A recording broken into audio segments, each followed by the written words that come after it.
Doc on the Run. We help injured runners run. Yesterday I saw a patient and she was really interesting. She's really fired up about a race she has this weekend, but she just got a sprain or an injury to the plantar plate ligament at the ball of the foot.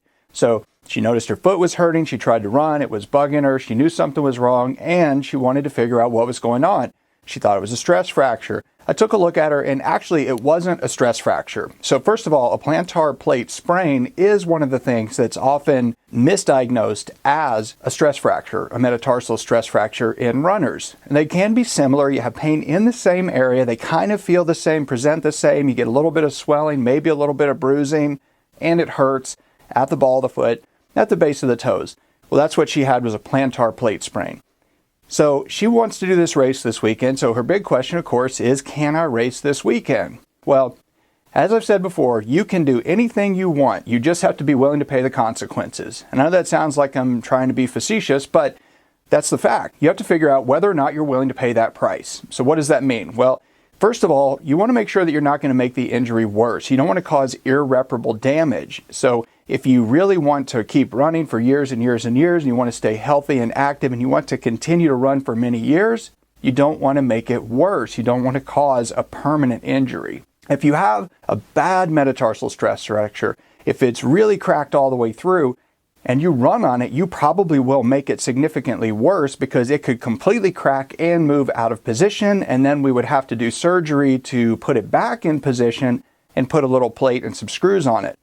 But that's not necessarily the case when you have a plantar plate sprain. So you can get a plantar plate sprain for lots of different reasons. You can get it jumping rope, doing elliptical trainers. You can get it from wearing high-heeled shoes at an event, from walking long distances in high-heeled shoes.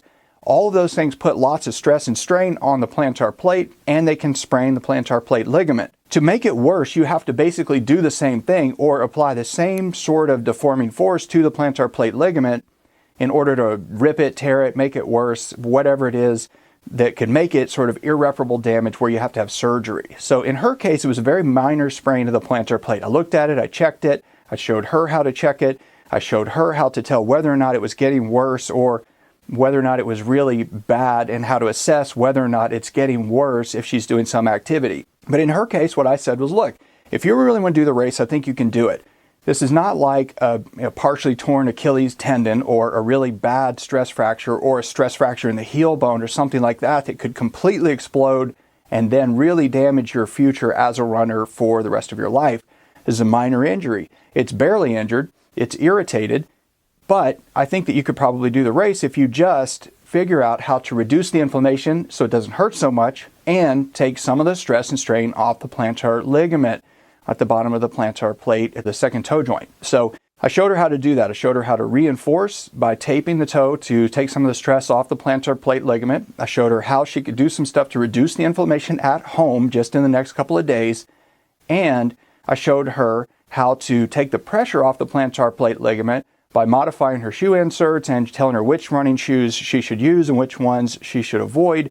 And then we modified all of those shoes to take some of the stress off, and then she's going to race this weekend. Now, she's probably going to feel it once or twice during the event where she puts in an extra amount of pressure and strain on the plantar plate ligament, but it's not going to kill her. I don't really think it's going to delay her recovery. But you have to really know where you are on this continuum of trouble. Is it a minor plantar plate sprain, or is it a really bad plantar plate sprain? Are you actually at risk of ripping the ligament completely, or is it just going to kind of be annoying and aggravating while you do your race?